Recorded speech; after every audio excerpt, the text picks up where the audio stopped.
Para sa dugang nga mga balita sa Negros kag Panay mangin kaupod ta si Adrian Prietos. Adrian?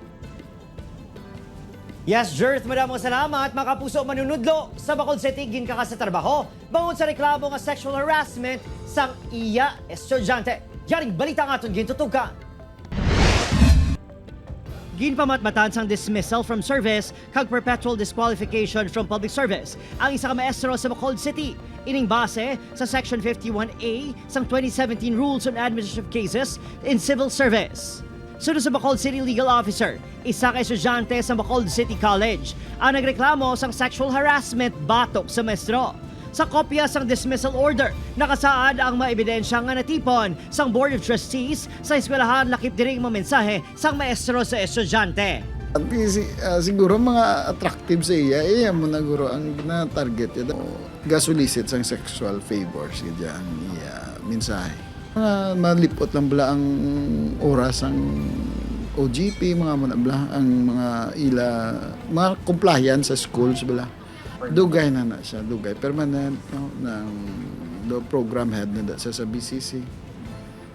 Instructor 1. Pinalang sa nang imbasihan sa desisyon sang Board of Trustees ang gindulot nga severe anxiety, moderately severe depression, kag high perceived stress sa estudyante bangod sa nasambit nga akto sang maestro.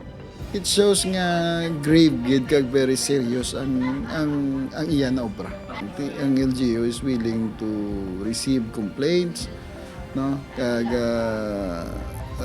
other concerns ang mga estudyante ta dira sa BCC. Wala gid pangalanan ang maestro kag ang estudyante nga tagreklamo nga yara na sa legal nga edad kag nakagraduar na.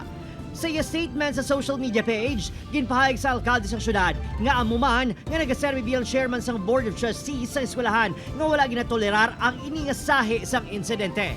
Gitinguan sa news team nga makuhaan sang pahayag ang tagdumalahan sa Bacolod City College. Apang wala sa nagatubang sa news team, wala man sang sabat sa amon mensahe ang natungdan nga maestro. Sunod naman sa kapulisan, importante nga mag-report sa otoridad ang mga maka-eksperyensya sang sexual harassment, agud gilayon nga mapanabat ang may kahimuan. Gina-encourage naton no ang pag-report gid sa aton kayo mahatagan naton sa aksyon ining mga reklamo nila batok sa sining mga naga-abuse. Upon, Kiril Casillo, Adrian Prietos, 1 Western Visayas.